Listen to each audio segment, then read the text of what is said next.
Bon, dans la vidéo d'aujourd'hui, je vais vous montrer les méthodes, les stratégies ou soit les techniques pour faire le meilleur planting. Vous savez que la campagne agricole a déjà démarré et il y a certains promoteurs qui prennent les plants et partent eux-mêmes planter. Donc il y a certains promoteurs qui prennent les plants et sollicitent nos services pour le planting. Bon, cette vidéo est plus visée pour ceux là qui prennent les plants et partent planter eux-mêmes. Et parfois ils ont un certain nombre de difficultés et soit ils accusent le pépiniériste ou soit ils accusent ceux qui ont planté juste parce qu'ils n'ont pas de méthode pour le planting. Alors, je suis Tego Fornelson, je suis ingénieur agronome génie ruraliste. Lorsqu'on parle du génie rural, il s'agit du mélange des techniques d'ingénierie et de biologie appliquées dans le domaine agricole. Alors, dans la vidéo d'aujourd'hui, je vais vous montrer les méthodes pour faire, les méthodes faciles pour faire facilement votre planting. Et je tiens à vous rappeler que nous sommes déjà en avril. Cela veut dire que la campagne agricole 2024 a déjà très bien démarré. Donc nous avons déjà les 5, 7 ou 10 pluies. Donc avec ces pluies qui sont déjà disponibles dans le sol, vous pouvez déjà faciliter, vous pouvez déjà faire votre planting. Parce que la quantité d'eau qui est disponible dans le sol est déjà à plus d'1 mètre. Donc cela va permettre à ce que vos plants évoluent très vite. Et vous avez aussi un avantage de faire le planting tôt parce que avant le départ des pluies, vous aurez déjà des plants très bien développés. Et si vous avez aussi la chance que vous avez pris les plants chez nous, et ils sont déjà à presque 1 an, et avant le départ des pluies, vous n'aurez plus de problème d'irrigation. Alors, les plants sont encore bien disponibles chez nous. Donc, observez la qualité de nos plants. Donc, nous avons actuellement les meilleurs plants dans les pépinières. Donc, certains ont déjà pris et d'autres quantités, d'autres ont déjà réservé pour eux. Ils vont prendre ça d'ici le 15 avril. Donc, nous avons encore une quantité disponible. Donc, si tu as vraiment besoin des meilleurs plants, n'hésite pas à nous contacter dès maintenant, c'est le moment. Parce que d'ici le 20 avril, je n'aurai plus les meilleurs plants. J'aurai maintenant les plants que j'ai greffés pour la deuxième campagne. Quand il parle de la deuxième campagne, ce sont les plants qu'on va planter à partir de mai, juin, juillet. Alors, pour le planting, bon, je suis comme ça dans la zone de Fongo-Tungon, c'est un arrondissement situé dans le département de la Meuse-Noire, région de l'Ouest Cameroun. Ici, je suis en train de créer mon mini parabois. Le parabois, c'est la zone où je vais prélever mes greffons. Donc, je vais constamment prélever mes greffons. Ici, j'ai une dizaine de variétés. Donc, j'ai les Anaem, Ixon, Bot7, Tonnage, Al. Et il y a une nouvelle variété là qui produit 3 fois par an. Il y en a ça ici. Il y a les Bot 8. Bon, bref, j'ai une dizaine de variétés ici là. Et donc, vous savez, au fur et à mesure qu'on avance, il faut toujours produire des fruits et faire aussi les parabois pour faire les greffons. Parce que si vous produisez les plants, s'il n'y a pas de greffons, vous ne pouvez jamais faire le greffage. Et s'il n'y a pas de greffage, on n'aura jamais les plants greffés. Donc, raison pour laquelle, au fur et à mesure qu'on avance, on crée toujours les mini parabois au fur et à mesure. C'est juste une petite superficie, ça a pris environ 25 plants. Et les 25 plants là contiennent les 10 variétés qui sont propices pour les zones du Cameroun. Alors, nous allons le planter ici au niveau. Et nous sommes à une altimétrie d'environ 1400.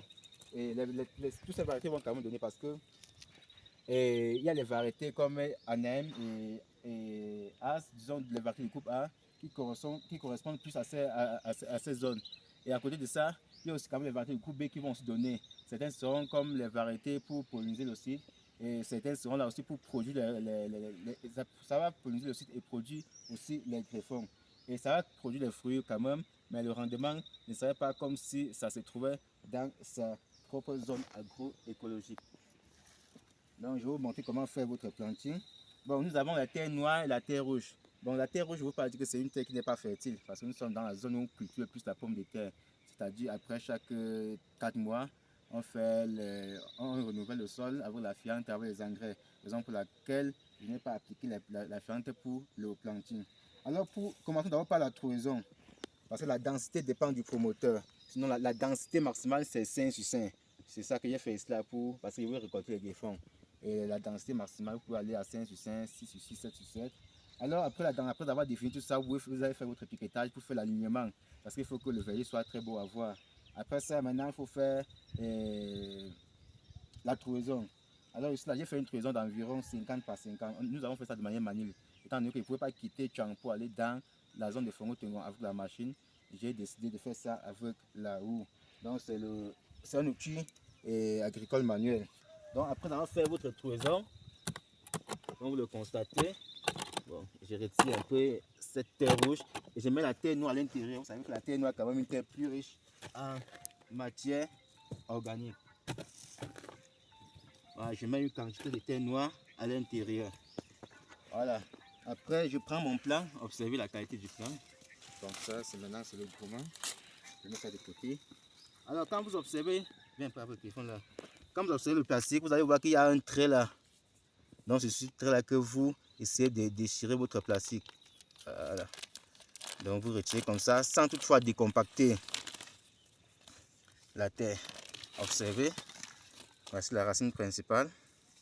C'est ça qui descend en profondeur pour puiser de l'eau, puiser des éléments nutritifs qui sont dans le sol.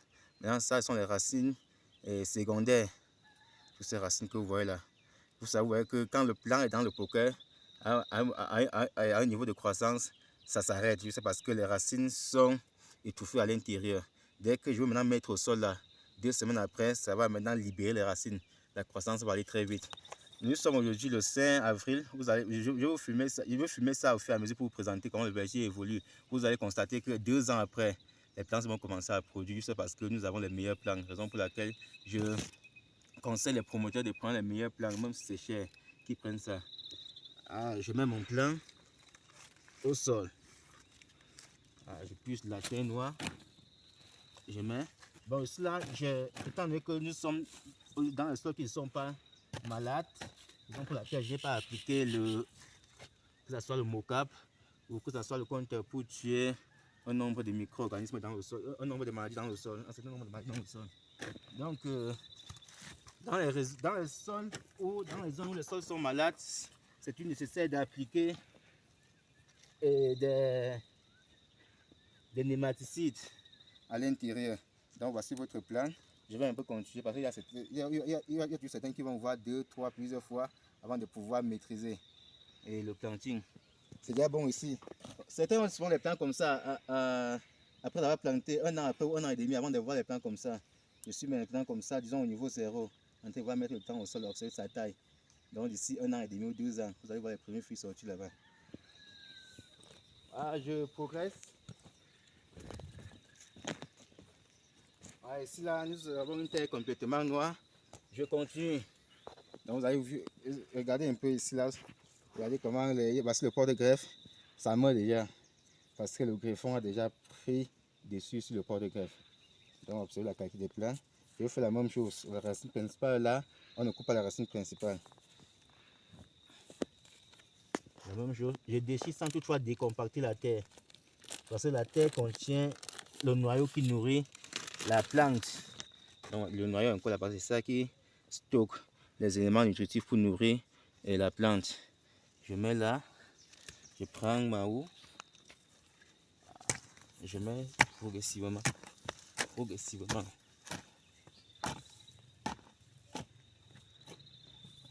Voilà, j'essaie un peu de compacter ça. Voilà. Bon, étant donné que le plan est très développé, et nous sommes dans les zones où parfois le vent est un peu fort, je vais un peu essayer d'utiliser une petite corde là pour attacher le porte-greffe sur le greffon pour éviter que les deux se décollent suite à une forte pression du vent. Donc la corde est quelque part là.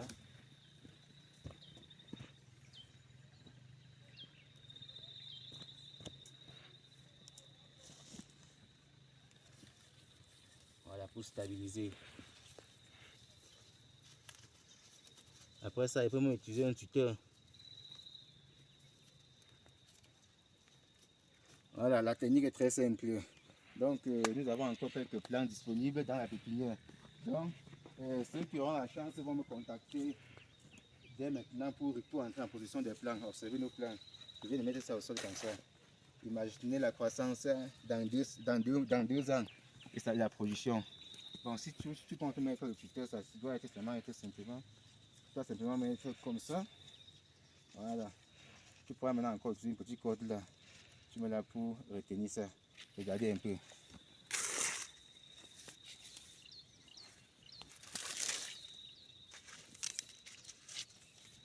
La formule est simple. Voilà, si la vidéo a été intéressante, N'oublie pas de liker et de partager. Si tu es nouveau, n'hésite pas de t'abonner. C'est bon.